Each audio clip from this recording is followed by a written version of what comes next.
राजा, किसान, नगर, आरंभिक राज्य और अर्थव्यवस्था। हम इसको दो पार्ट में समझेंगे। इंपॉर्टेंट क्वेश्चन है, थ्योरी तो हम पढ़ चुके हैं, क्योंकि जब आपको सफल होना है तो उसके लिए सिर्फ आपको ही आगे बढ़ना हो, काम करना होगा, है ना। भगवान भी उन्हीं का मदद करता है जो खुद अपना मदद करते हैं। आपको इस प्रश्न को पढ़ना है, याद करना है और मन मस्तिष्क में बैठाना है, क्योंकि कॉम्पिटिशन एग्जाम के लिए भी इंपॉर्टेंट है ये। आपको यहाँ पर 600 ईसा पूर्व और 600 दिया हुआ है ईस्वी, है ना। तो इस बीच का है। यहाँ पर पहला प्रश्न है, चंद्रगुप्त मौर्य ने मौर्य वंश की स्थापना किस सन में की? तो आप याद रखिएगा कितना है, 321 ईसा पूर्व। हालांकि इस अध्याय से 1 नंबर के प्रश्न नहीं पूछे जाते, मगर 2023-2020 में पूछे गए हैं। क्या पता अति लघुत्री के रूप में पूछ दे, क्योंकि अति लघुत्री पूछा जाता है इसमें। तो आपको 321 याद करना है ईसा पूर्व। चंद्रगुप्त मौर्य का जो प्रधानमंत्री कौन था? चाणक्य था। चाणक्य के कितने नाम हैं? 3 नाम, विष्णुगुप्त, चाणक्य, कौटिल्य। चाणक्य ने क्या लिखा? अर्थशास्त्र। इस तरह से प्रश्न पूछ सकता है प्रश्न, है ना। आज चंद्रगुप्त मौर्य को पूछा। चंद्रगुप्त मौर्य संबंधित बहुत सारे टीवी सीरियल भी देखे होंगे आप लोग। चांदनी समझ में आ रहा है बेटा? देख, सामने देख लिए, है ना। तो ये आप लोगों इसको बार बार रिवीजन कर सकते हो। आप इसको क्लास में भी देख रहे हो, इसका पीडीएफ मैं व्हाट्सएप ग्रुप में दे दूंगा, प्लस आप इसको वीडियो के रूप में भी आप देख सकते हैं संक्षेप में। आपको कुछ नहीं करना, बस देखना है, ना पढ़ना है, बस आपको देखना और सुनना है। तो 321 ईसा पूर्व। सिक्कों का अध्ययन क्या कहलाता है? कैसा लिखा है? मुद्रा शास्त्र। को क्या ऑप्शन नहीं आएगा, आपको सही मात्रा में लिखना है। शक्कर का है, कई बार मैं देखा टेस्ट में आप लोग शक्कर का, सरोता का, सपेरा का क्या, तो आप थोड़ा देखिए। मुद्रा है, द्रा शास्त्र, ये सिक्कों का अध्ययन है, मुद्रा शास्त्र। मैं आपको दिखाऊंगा, सिक्के दिखाऊंगा। अगला है, मौर्य साम्राज्य की राजधानी कहाँ थी? वर्तमान में पाटलिपुत्र को पटना। और पटना किस राज्य की राजधानी है? बिहार है ना। तो ये आपको याद होना चाहिए, प्रश्न पूछ देगा पटना का पुराना नाम क्या है? तो पाटलिपुत्र। पाटलिपुत्र का नया नाम क्या है? पटना। अब आ गया प्रयाग प्रशस्ति लेख। एक प्रकार का प्रयाग इलाहाबाद में है, क्योंकि इलाहाबाद का जो नया नाम है वह प्रयाग है, प्रयागराज के नाम से जाना जाता है। तो प्रयाग प्रशस्ति जो लेख है उसके लेखक कौन है? क्योंकि ये जो है समुद्रगुप्त के संदर्भ में लिखा गया है। गुप्त वंश का महान, भारत का नेपोलियन समुद्रगुप्त को कहा जाता है। प्रश्न पूछेगा, भारत का नेपोलियन किसे कहते हैं? समुद्रगुप्त। हाँ, बहुत समुद्रगुप्त जो है सम्राट अशोक होगा, है ना। तो मगर यहाँ पर प्रयाग प्रशस्ति लेख जो है यह समुद्रगुप्त के संदर्भ में लिखा गया है। उनके जो दरबारी कवि थे, है ना, हरिसेन ने लिखा। तो हरिसेन देख लीजिए, ठीक है, हरिसेन। अगला क्वेश्चन आता है, मौर्य काल में कर वसूली और संग्रह करने वाले अधिकारी को क्या कहा जाता था? सन्निधाता। ठीक है, मुस्कान बताओ, पाटलिपुत्र का वर्तमान नाम क्या है? पटना। बैठ जाओ। बताइए, चंद्रगुप्त मौर्य कब राजगद्दी पर बैठा? परमेश्वर। देख बेटा, अभी क्लास में अभी ये चला और जीत बता देगा, मुझे चेहरे से पता चला, जीत बता देगा। चल देखते 21 में। तो आप लोग जब ध्यान से नहीं सुन रहे हो बेटा, क्या कर रहे हो तुम लोग? मैं बोला बिना आप खुद अपना मदद नहीं करोगे तो भगवान या राठौर सर मदद करने वाले हैं ही नहीं। क्यों आयुष करेगा क्या, है ना। खाना मिल रहा है थाली में और आप हाथ की सहायता से मुंह में डालोगे तभी तो खा पाओगे। भगवान को वेट करोगे, भगवान मेरे मुंह में डाल दे तो जाएगा क्या? कुमकुम जाएगा? तो बेटा यहाँ ज्ञान बट रहा है, ध्यान से सुनिए। काक चेष्टा बोल चुका हूं कई बार, कौए के समान चेष्टा रखिए। बैठ जाओ, ठीक है। अब कैसे करते हो यार तुम लोग? सन्निधाता कैसे लिखा देख लीजिए। ये कर वसूल रहा है, इनकम टैक्स ऑफिसर है उस समय का, सन्निधाता, है ना। अरे दूसरा भाई कैसे जा रहे? Best of luck. अच्छे से बनाना। कौन चंद्रगुप्त मौर्य के दरबार में यूनानी राजदूत था? देखिएगा, चंद्रगुप्त मौर्य मेगास्थनीज। चंद्रगुप्त मौर्य के दरबार में यूनानी राजदूत मेगास्थनीज, याद रखिएगा। सेल्यूकस जो यूनानी राजा था, सेल्यूकस ने भेजा चंद्रगुप्त मौर्य के पास अपनी पुत्री का विवाह भी कराया। पुत्री का नाम क्या था? हेलेना। और अपने जो दूत हैं मेगास्थनीज को भेजा। चंद्रगुप्त मौर्य का विवाह हेलेना से होता है, जो यूनान की राजकुमारी रहती है। तो आपको याद रखना है, यूनान का राजा कौन था? सेल्यूकस। भेजा है मेगास्थनीज को। ठीक है। भारत की दशा का आंखों देखा हाल मेगास्थनीज ने किस पुस्तक में लिखा? है ना, मेगास्थनीज ने कौन सा ग्रंथ लिखा? इंडिका। किसने लिखा? है ना, सही लिखिएगा, कौटिल्य मत डालिए। कौटिल्य ने, चाणक्य ने अर्थशास्त्र लिखा है। मौर्य वंश का संस्थापक कौन था? हाँ, किसने इसका हेल्प किया? चाणक्य ने। ठीक है। सबसे पहले अभिलेख किस भाषा में लिखे गए थे? प्राकृत। देखिए, बहुत ही आप क्या बोले, लकी हैं विद्यार्थी, क्योंकि आपके बुक में पूरा हर अध्याय का कम से कम 100 जीके दे देता है। अगर आप इसको अच्छे से पढ़ लेते हो तो आप 12वीं के बाद कॉम्पिटिशन एग्जाम दिला सकते हो भाई, इतिहास में पारंगत हो सकते हो। जो आईएएस का तैयारी करते हैं, जो पीएससी डिप्टी कलेक्टर का तैयारी करते हैं, वो सबसे पहले 8वीं से लेकर 12वीं तक का बुक को पढ़ते हैं, यही चीज़ों को पढ़ते हैं जो आप लोग खो दे रहे हो, याद नहीं रख रहा है। तो ये आपको रखना है प्राकृत। तो प्राकृत भाषा से अभिलेख लिखा गया है। चंद्रगुप्त मौर्य का गुरु कौन था? प्रधानमंत्री कौन था? कोई बताएगा? कौटिल्य कितने नाम थे? 3 नाम। कौन कौन सा? किसी को याद? रूबी याद है? रूबी याद है? ध्यान से नहीं सुनते हो बेटा? हाँ, मैं कुछ हिंदी में ही बात कर रहा हूँ ना, कि तेलुगु, आंध्रा, कन्नड़ में बात करता हूँ, तो आप लोग समझ में क्यों नहीं आ रहा आप लोगों को? हाँ, तो ये आपको याद रखना है। कौटिल्य, कौटिल्य के 3 नाम, कौटिल्य, चाणक्य, विष्णुगुप्त। एक ही आदमी है, उसके 3 नाम हैं। हाँ। प्राकृत और पाली भाषा में किस शासक के अभिलेख लिखे गए? अशोक। अशोक के लिए सम्राट वर्ड यूज होता है ना, सम्राट अशोक।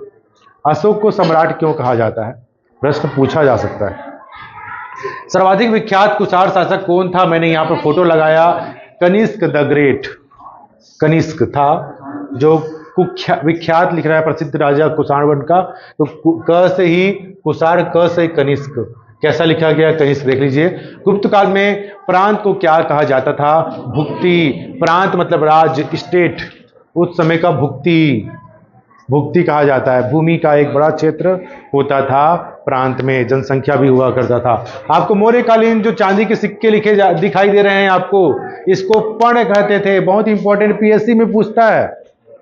चांदी के सिक्के को पण, सोने के सिक्के को क्या, तांबे के सिक्के को क्या, ये प्रश्न पूछा जाता है। कांसे के सिक्के को क्या, है ना, इस तरह से प्रश्न पूछा जाता है। तो आपको चांदी का पण, है ना, चापा, चापा, चांदी, चापा।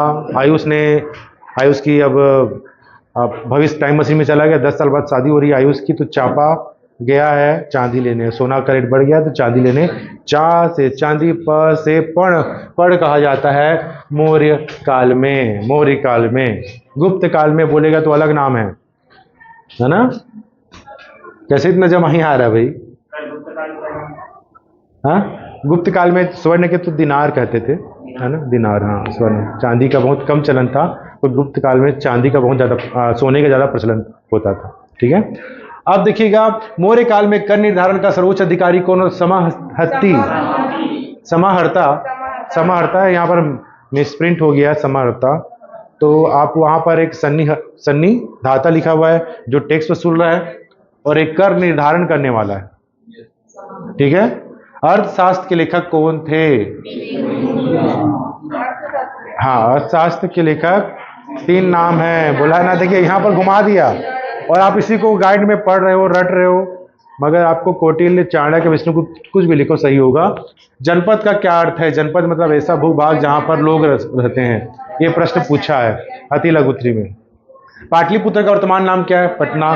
किस अभिलेख में अशोक का नाम मिलता है? प्रयाग प्रशस्ति लेख में। इसके पहले देव नाम प्रिय लिखा है, सब जगह देव नाम प्रिय, मगर अशोक का नाम प्रयाग प्रशस्ति लेख में आता है। इंडिका के लेखक मेगास्थनीज, उनका फोटो आप देख लीजिए। ये मेगास्थनीज है जिसने द इंडिका लिखा है। द इंडिका लिखा है ना। आप भी कुछ चीज़ों को क्वेश्चन अगर गाइड से याद नहीं हो रहा है, गूगल में सर्च कर लीजिए, पहला फ्रंट में टेक्स्ट आ जाता है, आप वहाँ से देख सकते हैं। तो ये इमेज में मैंने डाउनलोड किया है, फिर इसमें PDF बनाया है। है ना। तो आप इसमें देख सकते हैं इंडिका के लेखक हैं ये मेगास्थनीज, जिनका मूर्ति मिला है ना। आप ये दिखाई दे रहा है आपको सांची का स्तूप है जहां मैं गया था। आप सांची का स्तूप का आप देख सकते हैं वीडियो, है ना। आप इतिहास के विद्यार्थी हैं, सांची का स्तूप में आखिर क्या है, कितने स्तूप है वहाँ, 1 2 3 3 स्तूप है। कहाँ है, कहाँ, भोपाल से 55 किलोमीटर दूर, और कर्क रेखा उसके नज़दीक से गुजरती है। तो बहुत सारी चीज़ें हैं आपको जानना चाहिए, है ना। ठीक है, क्योंकि भूगोल का जो विद्यार्थी है जब तक भौगोलिक भ्रमण नहीं करेगा, जब तक वो भूगोल को नहीं जानेगा, खुद जाकर नहीं देखेगा, पर्वत को नहीं दिखेगा, तो उसके दिमाग में उपज नहीं आ पाएगा, है ना। एक बच्चे को अगर प्राइमरी के बच्चे को A for apple B for ball बता रहे हैं, मगर वहीं पर ए फॉर एप्पल को दिखा रहे हैं, बॉल को दिखा रहे हैं, बच्चा जल्दी सीखता है ना। तो ये आप लोगों को मन मस्तिष्क में आना चाहिए कि ये मेगास्थनीज है जो यूनान से आया था, इसको सेल्यूकस ने भेजा था। बौद्ध धर्मावलंबी अनुसार महाभिनिष्क्रमण क्या आशय है। महाभिनिष्क्रमण आपसे प्रश्न पूछ रहा है, इसको ध्यान से देखिए और कोई लिख के बता पाएगा क्या महाभिनिष्क्रमण, है ना। हाँ, महाभिनिष्क्रमण इसमें होता ही है। सामान्य शब्दों में देख लें कि गौतम बुद्ध ने ज्ञान प्राप्ति के लिए अपने पत्नी अपने पुत्र को त्याग करके, उन्होंने ज्ञान प्राप्ति के लिए वह राज्य को त्याग करके आगे ध्यान मुद्रा में लीन हो गए। यही है महाभिनिष्क्रमण। हम देखते हैं ज्ञान की खोज में महात्मा बुद्ध का गृह त्याग की घटना को महाभिनिष्क्रमण कहा जाता है। आप इसको अपने शब्दों में लिख सकते हैं कि गौतम बुद्ध जो हैं एक राजकुमार हैं और राजमहल से वे दूर ज्ञान की खोज के लिए निकलते हैं। अपनी पत्नी अपने पुत्र को रात को छोड़कर निकलते। उनकी पुत्र का नाम क्या रहता है, राहुल, है ना। किस प्रकार से वो निद्रा में सोए रहते हैं और वो उनके मन में पीड़ा है, मगर उनको ये पता है कि मुझे ज्ञान प्राप्त करना है। शरीर नश्वर है, शरीर तो नष्ट हो जाएगा, शरीर का ही सब खेल है, शरीर से ही वो मेरी पत्नी है, वो मेरा पुत्र है, मगर जो आत्मा है उसके लिए उन्होंने ज्ञान प्राप्ति के लिए खोजा और वह निकल पड़ा रात को। सबसे पहले अलार कलाम नाम का गुरु को तलाशा, मगर उनको वहाँ पर उनको ज्ञान प्राप्ति नहीं हुई। मन में एक अधिक इच्छाएं जागृत हो रही थी कि क्या ज्ञान प्राप्ति करना है, तो वो बहुत समय तक ध्यान योग में लीन हो गए। जैसे कि शनिवार को जो हुआ था क्लास, मतलब पीटी हुआ, उसमें साहू सर ने बताया सिद्धस्थ योग जो सन्यासी लोग करते हैं, साधना जो करते हैं, तो इस तरह का आसन में करते हैं, है ना। उसी आसन में गौतम बुद्ध भी, है ना, वृक्ष के नीचे ज्ञान प्राप्ति करते हैं। आपको यहाँ पर उनका फोटो दिखाई दे रहा होगा, ये गौतम बुद्ध हैं, है ना। गौतम बुद्ध हैं जो महाभिनिष्क्रमण। तो प्रश्न कई बार पूछा है, बन जाएगा, आस्था बन जाएगा।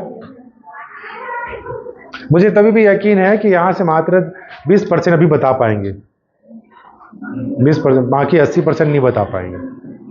चांदनी बता लेगी या चांदनी, ये भी चांदनी को बोला, दोनों चांदनी को बोला, तो कैसा क्यों नहीं बता पाएगी बेटा। महाभिनिष्क्रमण में गौतम बुद्ध ज्ञान प्राप्ति के लिए गृह त्याग करके वे कहाँ जाते हैं, वे जाते हैं जंगलों की ओर। यही महाभिनिष्क्रमण है, अपने गृह को, अपने घर को त्याग कर ज्ञान प्राप्ति की खोज में आगे बढ़ना गौतम बुद्ध के लिए ये महाभिनिष्क्रमण है, बौद्ध धर्म, है ना। अभी बहुत सारे क्वेश्चन हैं, आगे बढ़ते हैं, आप इसको देख लीजिएगा। हरिसेन द्वारा इलाहाबाद स्तंभ में किस शासक की उपलब्धियों का बखान किया गया है। समुद्रगुप्त आपको भारत का नेपोलियन है, ये सिक्के में भी आपको दिखाई दे रहा होगा किस प्रकार से समुद्रगुप्त हैं अपने तलवारबाजी से आसपास के क्षेत्रों को विजय प्राप्त कर रहे हैं। तो समुद्रगुप्त नाम याद रखिएगा, कैसा लिखा है, गुप्त वंश के राजा हैं ये, है ना, गुप्त वंश के राजा हैं। और ये भारत का नेपोलियन है। पूछ दिया भारत का नेपोलियन कौन है। नेपोलियन कौन था भाई, अरे नेपोलियन कौन था, कभी सुने हैं। वाटरलू का युद्ध, वाटरलू का युद्ध में नेपोलियन परास्त हो जाता है। नेपोलियन वो साहसी सैनिक होता है जो अपनी इच्छा शक्ति से फ्रांस का राजा बन जाता है।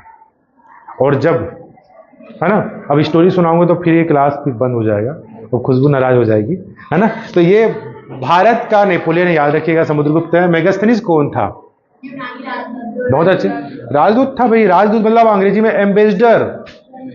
एम्बेसडर बोला जाता है। भारत का राजदूत अमेरिका में भी होगा, सब होगा, आप इसमें बन सकते हैं। उसको फाइट किए हो तो, है ना। चंद्रगुप्त मौर्य के दरबार में आया था, वह चंद्रगुप्त मौर्य के दरबार में सेल्यूकस निकेटर प्रथम के राजदूत थे। तो याद रखिएगा, सेल्यूकस निकेटर प्रथम के राजदूत थे, और इन्होंने इंडिका नामक, इंडिया नहीं ना, इंडिका का याद रखिएगा, आपको इंडिका पुस्तक में भारत के बारे में जानकारी लिखते हैं। ये बहुत सारी चीजों को मिल गया, इंडिका, मेगास्थनीज, यूनानी राजदूत, सेल्यूकस निकेटर प्रथम। ठीक है, अगला क्वेश्चन आता है, ये याद हुआ? बहुत फास्ट तो नहीं हो रहा है? क्यों खुशी? हाँ, टिकेश्वरी याद हो जा रहा होगा। आशा याद हो रहा है?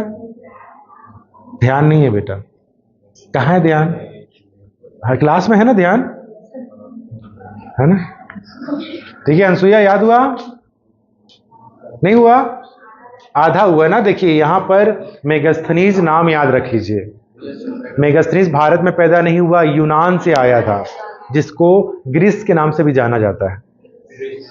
ग्रीस, अब जो गाड़ी वाड़ी बनाते हैं, चलाते हैं, वो जान रहे हैं, है ना, ग्रीस क्या काम आता है। मगर ये ग्रीस देश का नाम है, जिसको यूनान बोलते हैं। यूनान का राजा था, उसका नाम था सेल्यूकस निकेटर प्रथम। आपको दिखाई दे रहा है?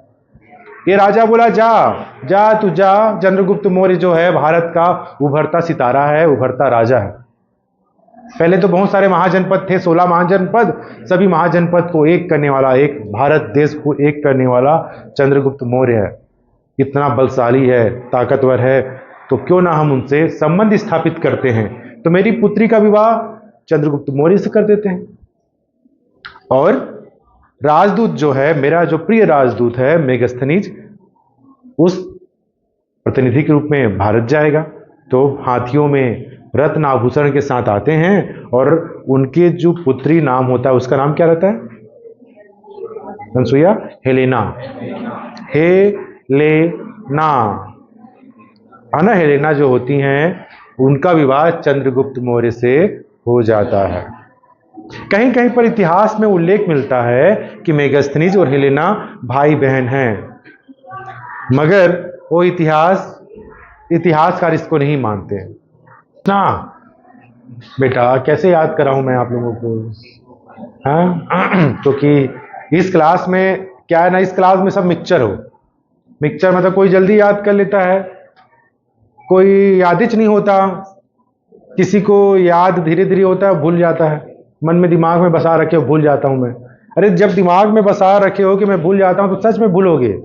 जो मन है वही सर्कुलेट करता, वही आदेश देता अपने बॉडी को। आप देखो ना, आप 2 घंटे तक सोचो मेरा पेट में दर्द हो रहा है, मेरा सिर में दर्द हो रहा है, 2 घंटे तक सोचो, 2 मिनट भी अच्छे से सोचो, और वाकई दर्द शुरू हो जाएगा, क्योंकि वो मस्तिष्क में मैसेज जाएगा और बोलेगा कि सच में। और आपको ऐसा लगेगा, जब आप खुद सोच रहे हो मुझे याद हो जाता है, मैं भूलता नहीं हूं, पॉजिटिव सोचोगे तो जरूर वो पॉजिटिव रिएक्ट करेगा। और सोचोगे कि मैं गधा हूं, मैं आर्ट्स लिया हूं, मैं राठौर सर की क्लास में बैठा हूं, और तो सच में यार, सच में तुम लोग ना सिर पटक लो, याद ही नहीं होगा। जबकि मन के हारे हार है, मन के जीते जीत। समुद्रगुप्त भी नेपोलियन क्यों कहलाता है? क्योंकि फ्रांस का जो नेपोलियन रहता है, जब एक बूढ़ी माँ उसको देखती है और उससे पूछता है कि माँ, ये पहाड़ जो है, जो पूरा बर्फ से ढका हुआ पहाड़ है, उसके उस पार क्या है?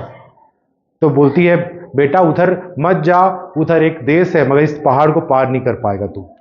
तो उसकी माँ की बात, उससे आशीर्वाद लेता है ना, और आगे की ओर बढ़ता है। सब मना करते हैं कि पहाड़ के उस ओर मत जा, और उसका दृढ़ संकल्प इतना रहता है नेपोलियन का कि पहाड़ के उस पार जाता है, उस पार ही देखता है कि पूरा दुनिया जीत जाता है, यूरोप पूरा जीत लेता है।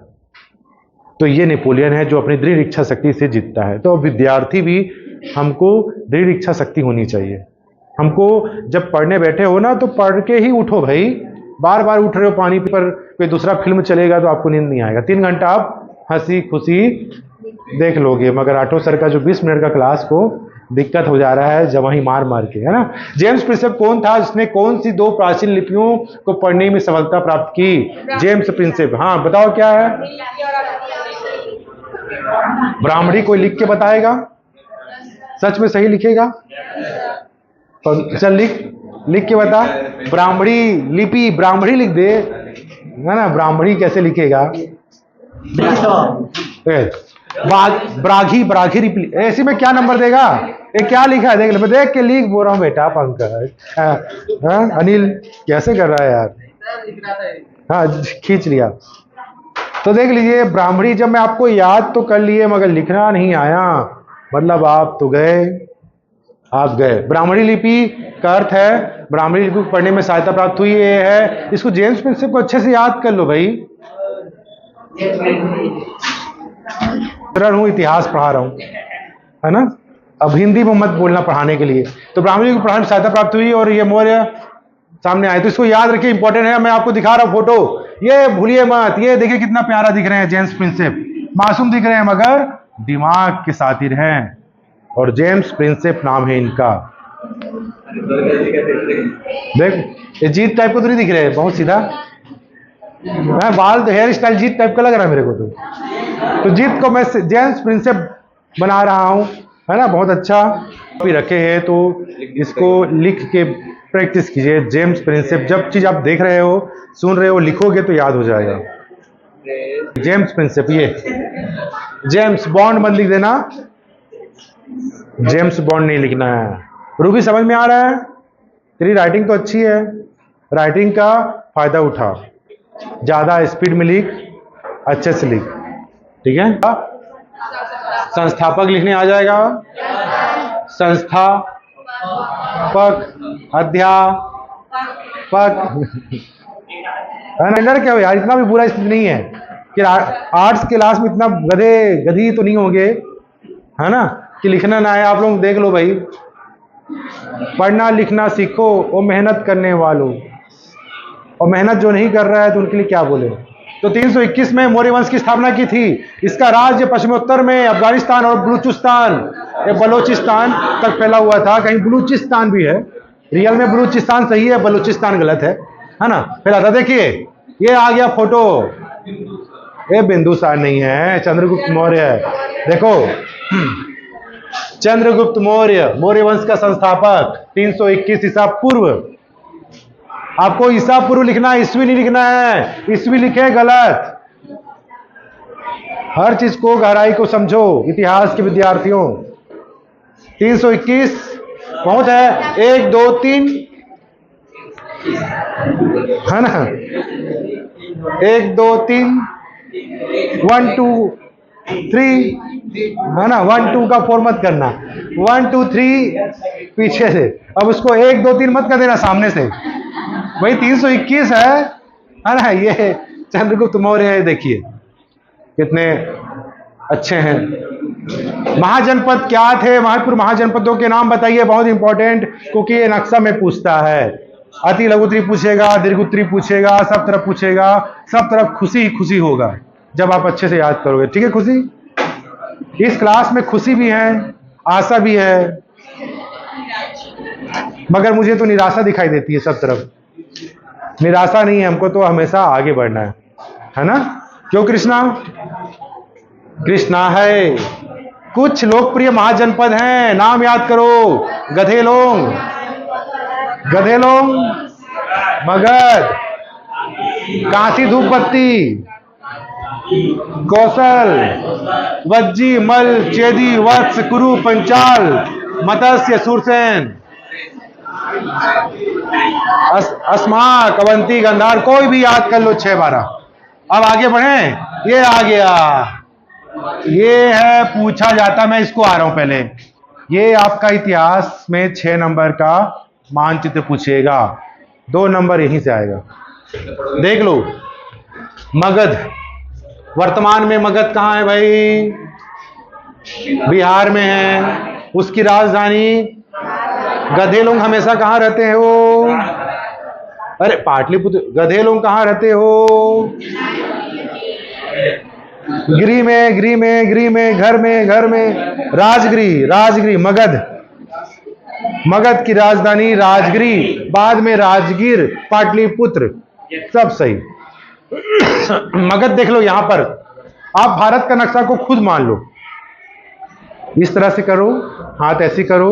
ये है आपका जम्मू कश्मीर सर, इधर आपका है गुजरात, इधर आपका है आपका अरुणाचल प्रदेश, पांव की तरफ समुद्र हिंद महासागर, इधर अरब देश है, पड़ोसी देश अरब सागर, इधर बांग्लादेश है, नीचे बंगाल की खाड़ी, पूरा हिंदुस्तान है, हिंद महासागर नीचे और हिमालय पर्वत ऊपर की ओर है। अब देखिए मेरे सीने में मगध है, मगध है, अंग है, अंग है, अंग की राजधानी चंपा, चंपा चमेली और जो भी है, चंपा तेल लगा रहे हो सर वो अंग मंग में, अपने अंग में चंपा का तेल लगा रहे हो, है ना? तो याद करो, समय नहीं है बच्चों। मगध गधे लोग कहाँ रहते हैं? राजगिरी, अंग चंपा। अब आ गया देखिए मत्स्य, मत्स्य इधर है राजस्थान साइड, मत्स्य जयपुर वर्तमान में राजस्थान, मत्स्य है, विराट कोहली मार रहा है चौका छक्का, मत मत मत मार, मतलब अगला जो है वो बोल रहा है कि मत मत मार यार चौका छक्का, मेरे बॉल में मत मार। मत्स्य की राजधानी विराट कोहली मत कर देना भाई, याद करा रहा हूं, विराट नगर, ठीक है। अब आ रहा है अवंती, अवंती देखिए अवंती के दो पार्ट थे, दक्षिण और उत्तर, उत्तर अवंती दक्षिण अवंती। तो अवंती का पूरा जो है उज्जैनी, और एक दक्षिण अवंती की राजधानी थी महिष्मती, बाहुबली याद आ रहा है, महिष्मती मतलब अवंती जो है, उज्जैन जो है वहां का राजकुमार था कौन? अशोक, ठीक है। अब आ गया वत्स, चलिए चलिए पंचाल दिखा, आई छत्र, पंचाली वहीं से आई थी तभी पंचाल पड़ गया, पंचाल दिखा, कहाँ है? खुशबू दिखा दे, हाँ है, दिखा, ये ऐसा लग रहा है कि हरिद्वार है, उत्तराखंड है, बदायूं है, अही छत्र, अही पंचाल, अही अही अही महाभारत करवा दी, पंचाली ने महाभारत करा दिया, है ना? यही यही यही कराए है, अही अही छत्र, क्षत्रियों और राजा आपस में लड़ना शुरू कर दिए, अही छत्र, है ना? पंचाल, कौशल, कौशल दिख रहा है, देखो आपको याद रखना है, ये मानचित्र में पूछेगा और वहां पर कोई भारत का नक्शा मतलब रहेगा, हर राज्य का रहेगा ना, और वहां पर अब्दार पंचाल बदायूं है, तो आप उसको गुजरात में डाल दोगे या राजस्थान में डालोगे तो गलत हो जाएगा, तो आपको देखना। विदर्भ और है कुरु, इंद्रप्रस्थ, कुरु सेनाई है, कुरुक्षेत्र, महाभारत का युद्ध कहाँ हुआ? कुरुक्षेत्र, कुरु की राजधानी इंद्रप्रस्थ, इसी को हस्तिनापुर बोल दिया, है ना? सूरसेन मथुरा, ठीक है, उग्रसेन फिर राजा, सूरसेन का मथुरा, सूर, हाँ माखुर खा के सूरवीर बनते हो, हैं? माखुर खा के सूरवीर बनते हो। यहाँ तो भाई ऐसे विद्यार्थी हैं जो यहाँ भी खा के आते हैं और मस्त छुपा लेते हैं और खिड़की के पास बैठना पड़ जाता है उन लोगों को, तो ऐसा ना करें। मथुरा, सूर, वत्स, कौशाम्बी, गंधार, पेशावर, मल्ल, पावा, काशी, वाराणसी, अंग, चंपा, मगध, राजगिरी, वज्जी, मिथिला, चेदी, मिथिला। आपको ये बाद में याद करना पड़ेगा, क्यों ना भी याद कर लो। पुलिस का एग्जाम दिलाओगे, दुनिया का एग्जाम दिलाओगे, चपरासी का भी एग्जाम दिलाओगे तो उसके लिए कंपटीशन एग्जाम होता है, और यही महान जनपद पूछेगा कौशल की राजधानी। महाजनपद मतलब, अरे भाई पहले सर महाजनपद क्यों बना, कभी प्रश्न दिमाग में होगा। जनपद आपके मन में आता है, सर महाजनपद हम क्यों पढ़ाई कर रहे हैं? पसार काल में आदिमानव ने पत्थरों से औजार बनाना सीखा, उसका व्यक्ति आदिमानव लोग हैं हमारे पास जो बता पाए कि मैं पत्थर से औजार बनाता था। वो तो इतिहास है, बीत गया, चला गया। हमको सेल चित्र में भाई मैं बता चुका हूं कि भीमबेटका में गया था। भीमबेटका में किस प्रकार से गुफाओं के अंदर 600 गुफा है वहां, गुफा के अंदर सेल चित्र बनाए हुए हैं आदि मानव ने। हमने इतिहासकारों ने उन चीजों को देखा कि लगा कि पाषाण काल में गुफा में रहते होंगे आदि मानव। उसके बाद हड़प्पा सभ्यता आया। हड़प्पा सभ्यता नगरीय सभ्यता थी।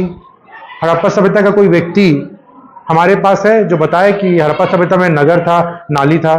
भाई वो तो जो साक्ष्य मिले हैं, जो पुरातत्व मिले हैं, जो स्थान मिले हैं, जो मृद भांड मिले हैं, उससे हम लोग जानकारी प्राप्त कर रहे हैं। उस समय कोई ग्रंथ तो लिखा नहीं गया है। अब हड़प्पा सभ्यता का विनाश हो गया। उसके बाद मध्य एशिया से आर्य लोग आए। आर्य लोग आए, अरे भगवान राम के पूर्वज लोग आए, आर्य लोग आए मध्य एशिया से। वो लोग जब आए तो वो लोग एक जगह इकट्ठा रहते थे कबीले के रूप में। कबीला का एक सरदार हो गया, फिर धीरे धीरे कबीला बड़ा रूप ले लिया और एक नगर बन गया। नगर से वो महाजनपद बन गया। अपना एक कबीला था, बड़ा क्षेत्र बन गया, जनपद हो गया। तो 16 महाजनपद हुए। जैन धर्म में महाजनपद का वर्णन है, तो आपको याद रखना है कि अगुंतर निकाय और भगवती सूत्र। अगुंतर निकाय किसका है? बौद्ध धर्म का ग्रंथ, और भगवती सूत्र जैन धर्म का ग्रंथ है जिसमें वर्णन किया गया है महाजनपद के बारे में। तो प्रश्न पूछेगा आगे आने वाले समय में कि महाजनपद का किस ग्रंथ में वर्णन किया गया है, तो भगवती सूत्र और अगुंतर निकाय में। ठीक है, तो महाजनपद का जो टॉपिक है इसको हम लोग पढ़ेंगे और आगे। आज का क्लास यहीं पर, ठीक है। कोई दीवाना कहता है, कोई पागल।